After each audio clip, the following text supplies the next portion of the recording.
Today we'll talk about how to become a contractor in financial services or how to become a consultant in your field. This mainly applies to the UK, but information presented here can be used anywhere, wherever you are in the world.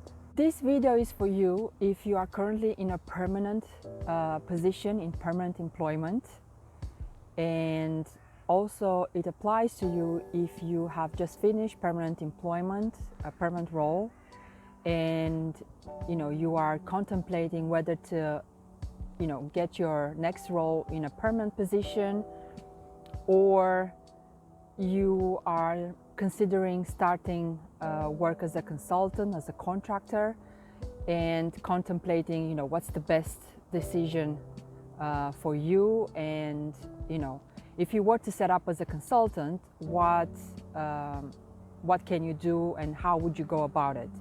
So this video is about helping you to find out how to set up as a consultant, finding out if there is a market for your services and what sort of day rate and hourly rate you can charge, and what skills and experience in your background would bring you the highest revenue, and what that revenue looks like on a daily rate or an hourly rate basis, whether you're in the UK or anywhere else in the world for that matter. So step number one is start with skills and experience that you already have. When you're thinking of becoming a consultant or a contractor in your field, the best approach is to first take inventory of the current skills and experiences you already have. So you will build from what you currently have. There's no need for you to do anything else to start with. Step number two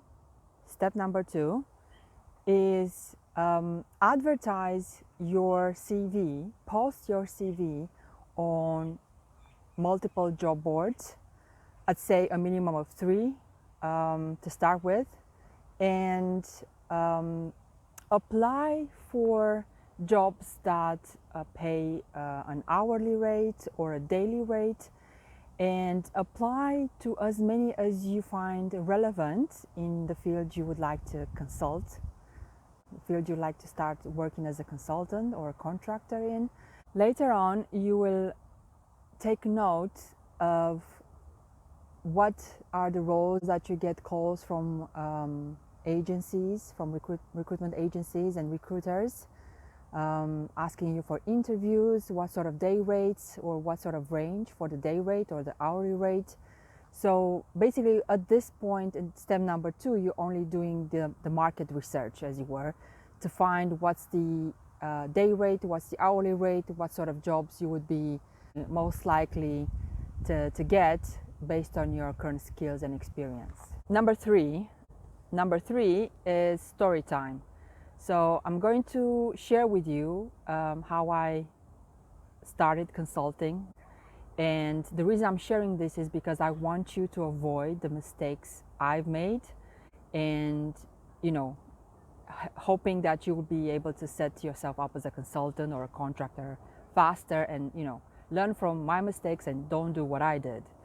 So what happened is I was in a permanent role and I was doing a business process and controls manager role many years ago, and I wasn't completely satisfied with the current role because my ambition was to work in investments as a fund manager or investment specialist, or something in relation to asset management or fund management, because that was my background, that was my experience, that was my training. So the role I was in at the time, I saw that as a stepping stone to move to fund manager role or investment role next. And what happened is, because of my background was mainly in investments, and then only recently, before that role, I worked for a short time in investment compliance. What was happening is I was applying for investment fund manager roles, asset management roles, but what I was getting instead were calls from recruitment agencies and recruiters, asking me whether I'd be interested in such and such compliance role and such risk role. And I kept telling them, no, I'm not interested. Please, don't call me about this kind of roles. I'm actually looking to work in investments, move to an investment role. Do you have any of these roles available? So you see, this went on for about a year. And in this time, I was quite, unhappy in the role I was doing, because as I said, I was, I felt that I was not, doing the role I wanted to. And to cut a long story short, in the end, I resigned and I set up myself as a consultant. And then when I was posting my CV online on different job boards and starting applying, I remembered all the calls from the, so many agencies and recruiters about compliance roles, and I started applying for compliance and risk management roles on a contract basis. And obviously, it just took a matter of days to get called, for interviews for compliance and risk jobs, and that's how I got my first role in compliance. And the issue is that it took me a year in which I was unhappy. I was, not earning as much as I could, but the reason I was stuck is because I had this mindset that things, have to be done in a certain way. I was very rigid in my thinking, basically. I was very rigid in my thinking. So that was the problem I had to overcome. I had this idea in mind of the sector I was supposed to work in, about the job I was supposed to do.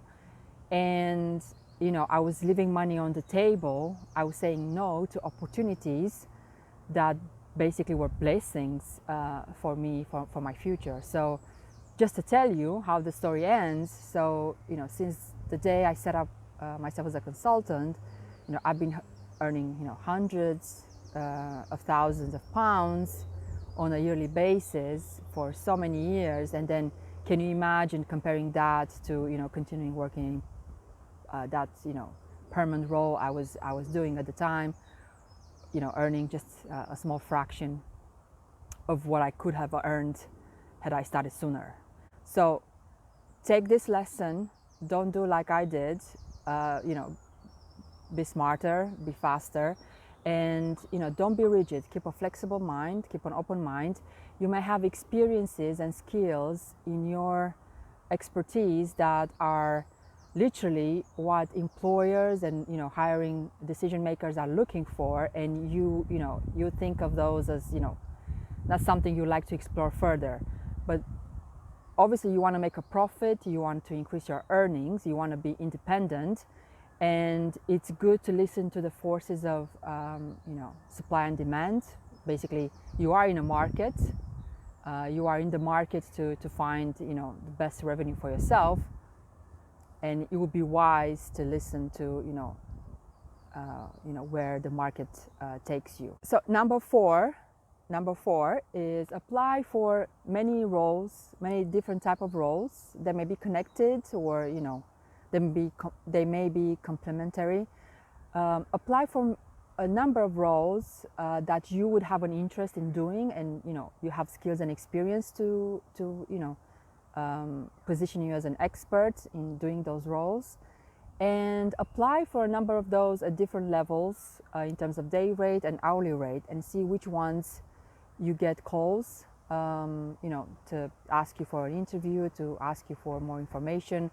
And then basically you kind of create a range in terms of what day rate, what hourly rate you could demand in the market, and what sort of skills, what sort of experience, what sort of role titles you get contacted for. And keep in mind, you can do this while you're still in a permanent role. You can prospect the market at low to no risk to yourself.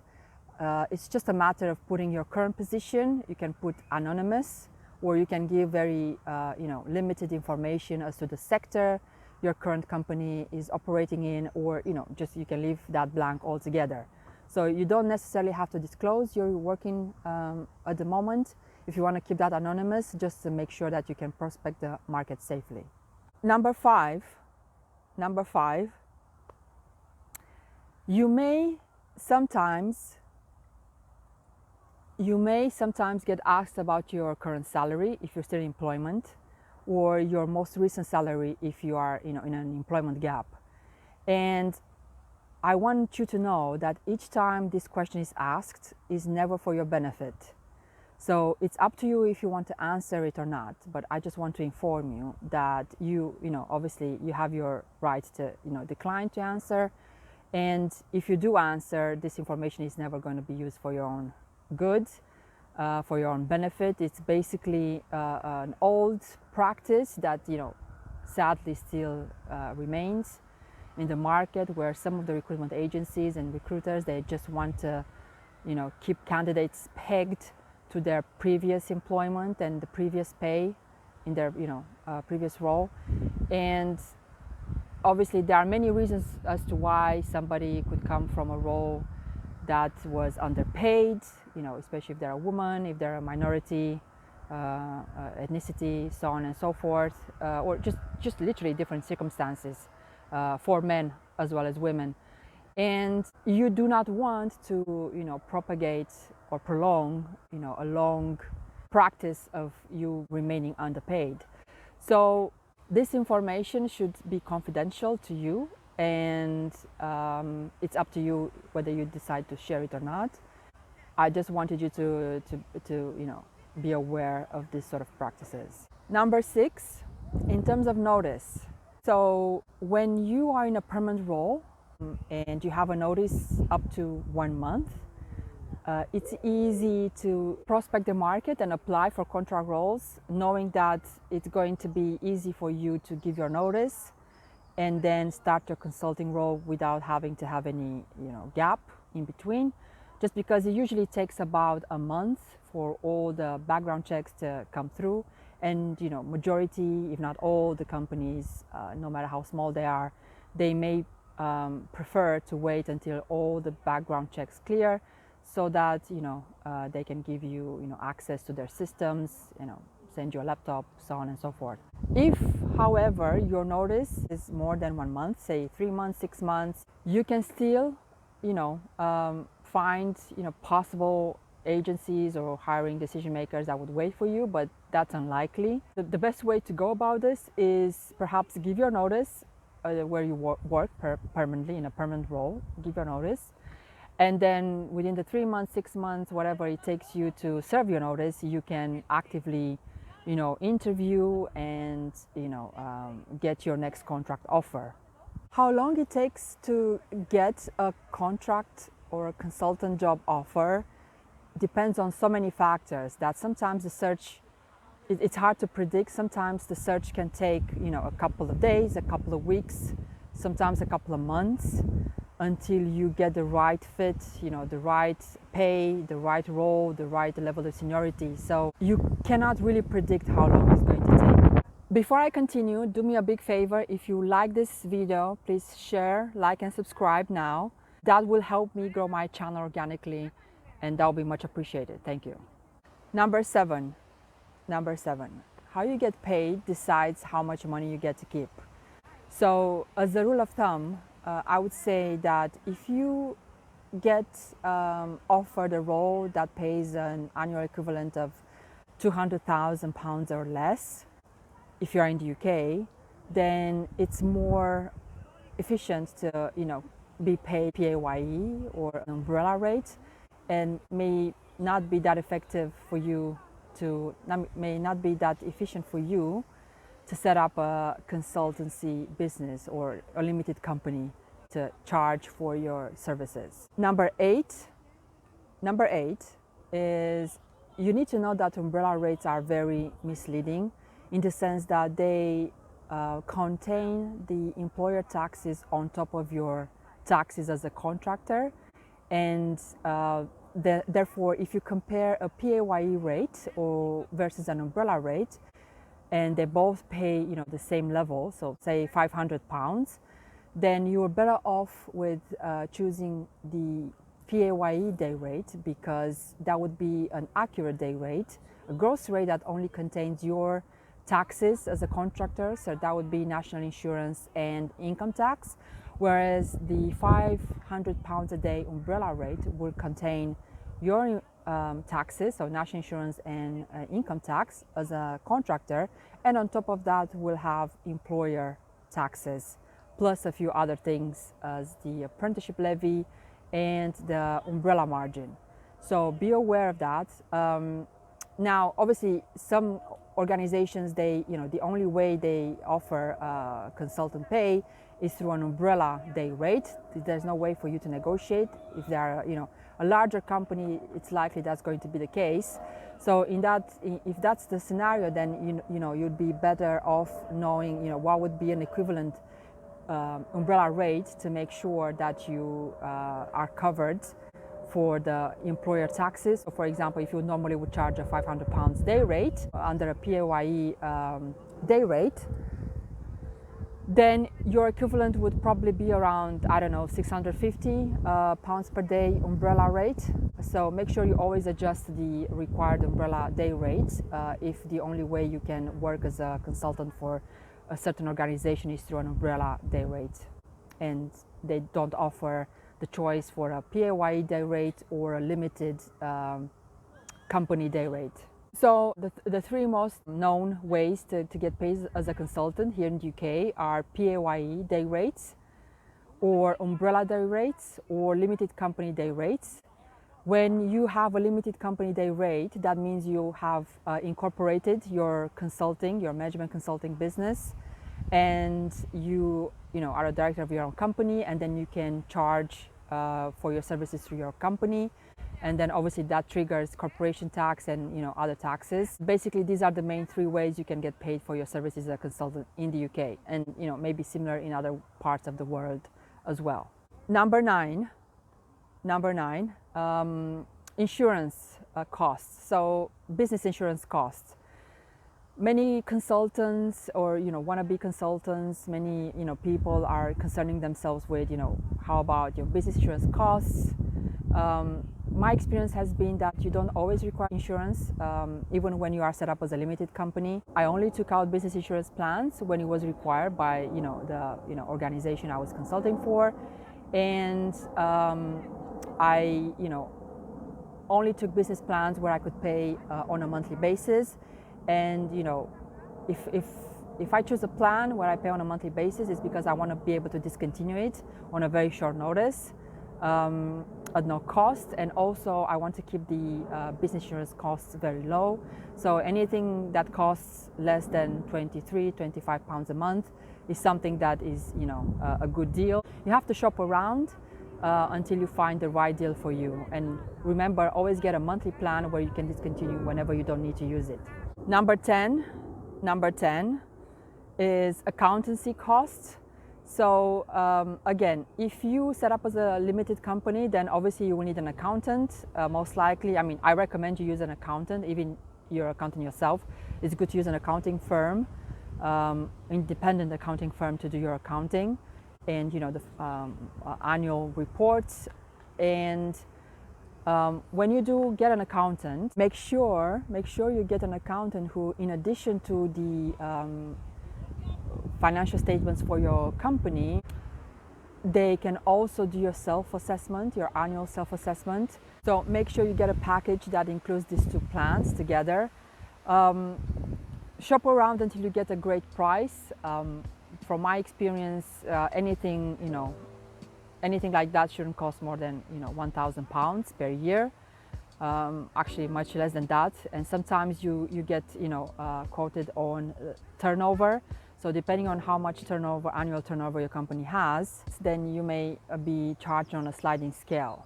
But more or less £1,000 or less should be a good price for both your company financial statements, annual financial statements, corporation tax calculation, VAT returns, as well as your self-assessment annual return.